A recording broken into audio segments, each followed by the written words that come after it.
Hello, welcome. You're tuned into Eye on Africa. I'm Rochelle Ferguson-Biahi. These are the top stories.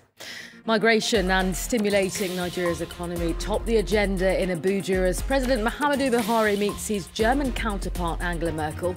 Merkel, of course, wrapping up a whistle-stop West Africa tour this Friday. Mauritanians prepare to vote in parliamentary and municipal elections on Saturday. Over 100 political parties are vying for seats. But what do Mauritanians make of the upcoming ballot? Well, France 24's been finding out.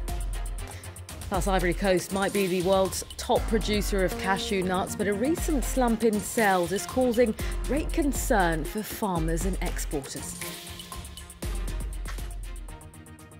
We begin in Nigeria, where Germany's Chancellor Angela Merkel wrapped up a three-day visit to West Africa this Friday. Following trips to Senegal and Ghana, Merkel met with her Nigerian counterpart, President Muhamamdu Buhari, in the capital, Abuja.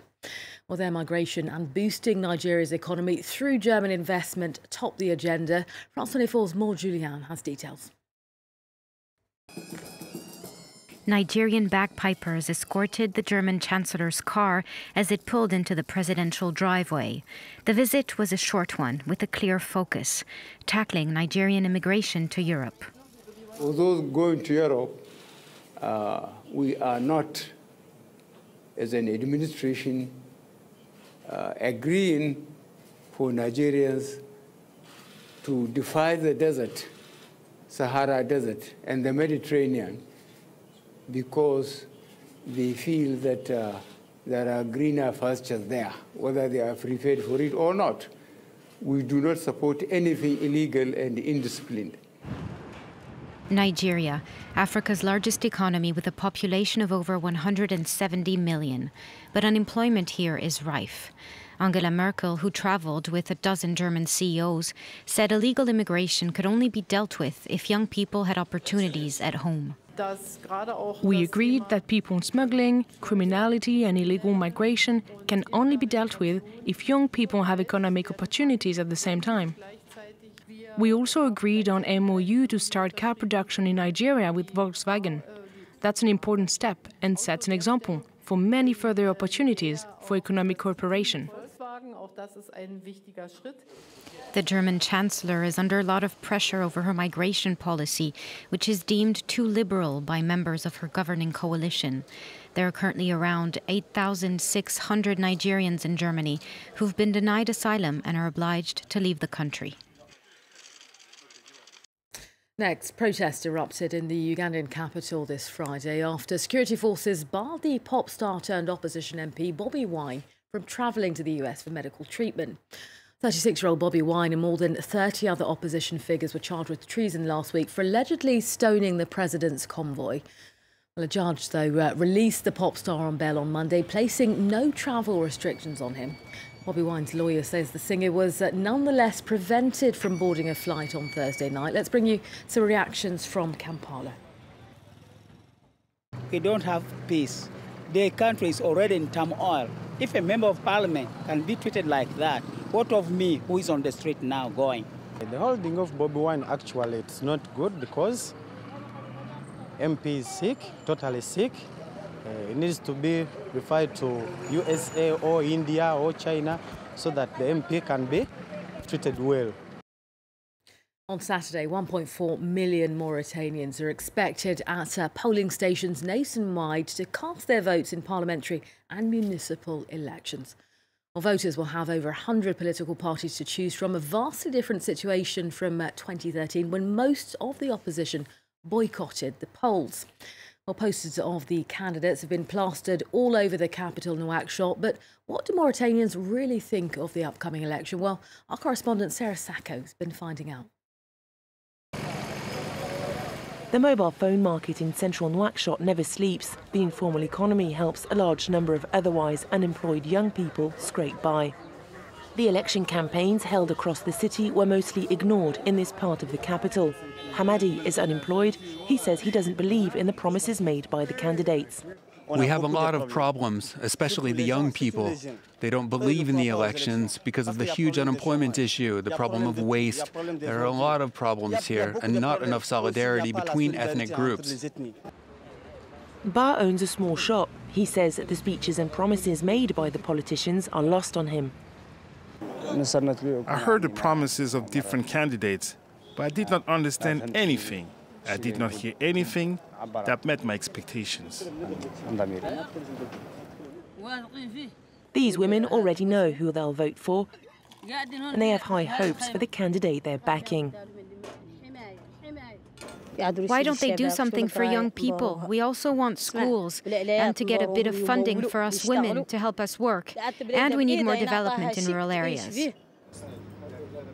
Mohammed owns a cafe. For entrepreneurs like him, the country's stability is the biggest concern. I want the country to stay safe. There are no problems here. For the past 5 or 6 years, we haven't had any safety problems, and I want that to continue to stay as it is. And I don't want there to be any issues between citizens or with our neighbouring countries. 6,000 candidates and an unprecedented 105 political parties stopped their election campaigns on Thursday night ahead of Saturday's hat-trick election for mayors, MPs and regional councillors. Now, in a first for South Africa, a court has ruled that the government must change the law to formally recognise Muslim marriages. Under the country's current common law system, Muslim marriages aren't recognised, meaning women have limited rights and legal protection in the event of divorce.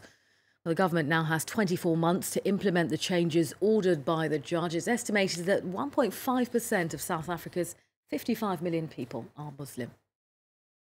In the Kenyan capital, over the last few weeks, the government has destroyed some 600 buildings it says were constructed without planning permission and are therefore illegal.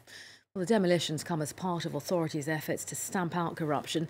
The owners of some of those bulldozed buildings, though, say they did obtain the necessary permits. Bastien Henry and Julia Steers report. These bulldozers have already razed 600 buildings across Nairobi. Since August 6, Kenya's environmental agency has been cracking down on owners who obtained illegal building permits. This used to be a shop, and next door, a petrol station. Often these red crosses are the only warning about impending destruction. They start spraying. They used the spray. They came like a goons. It was not professional at all. I would say they just came like people who wants to steal, not people who wants to do it professionally. Ramachandra claims to have obtained the correct permits. According to him, the urbanization plan of 1988 even laid out the possibility of this building. He's contesting the destruction of the mall in a letter to the government environmental agency. Tell them that we have a proper document. We explain how we are getting our documents. And then we also give the copy and then so after the notice, we just gave them this. So we gave them 3 days to respond. Let's see if we get any response from them. These men haven't been warned. One morning, the bulldozers arrived and everything was destroyed. For their manager, the decision is pure politics. Are we dreaming or it's real? Because this is the same government which gave us all the documentation, and it's the same government which is destroying. The governor of Nairobi is trying to show he's serious about a campaign promise to fight corruption. To the man supervising the demos, abuse of power is rampant. When he started to build, he just because maybe he is somewhere, he is a power somewhere, he used the power as an MP to build the building. Kenya's president has announced that those involved in illegal construction will continue to face consequences. In the coming months, more than 2,000 buildings will disappear from the capital. Now, Ivory Coast is the world's top producer of cashew nuts, but recently farmers and exporters have experienced a slump in sales. Now, it's partly down to the price of cashews plummeting internationally, but also due to an overall drop in the demand for the relatively pricey nuts. Well, the slump has been leaving many people employed in the sector in a precarious situation. Thais Brook and Frank Hersey report. 2 years ago, Ivory Coast became the world's top producer of cashew nuts. Confidence in the crop's value has seen an increasing amount of land given over to cashew nuts in recent years. In 2011, Seydou Kebre planted 2 hectares of trees. We had the same problems with cocoa. Everyone thought, okay, let's invest in cashew because that's also doing well. People started to invest, and now they're having problems with their crops too. But this year, the price of the cashew nut has plummeted by 40%. Almost half the national crop has gone unsold. Competition is fierce. Cashew growers in other countries have seen bumper harvests, and farmers have also struggled since export taxes were hiked last December. As the stocks of growers like Zaido degrade in warehouses, the creditors are running out of patience. There are 75 tons here. There's no way of shifting it. Now we're looking for buyers, searching for someone who can pay us today. To smooth out price fluctuations throughout the year, authorities are pushing domestic nut processing, as cashews have to be shelled and roasted before they can be sold as ready-to-eat snacks. This plant processes 6,000 tons a year and employs almost 300 staff. It's also been hit by the sharp drop in the cashew price and is keeping stocks vacuum-packed in the hope that the industry picks up. We think that the months ahead will be the most suitable month for selling these nuts. We hope that prices are going to go back up, allowing everyone to recover their costs. Less than 10% of Ivory Coast cashews are processed locally, and for now, that added value doesn't go far in tackling the crop's cash flow problem. Millions of Ivorians depend on the nuts for their living, and in March, the World Bank announced a €170 million loan to help modernise the sector.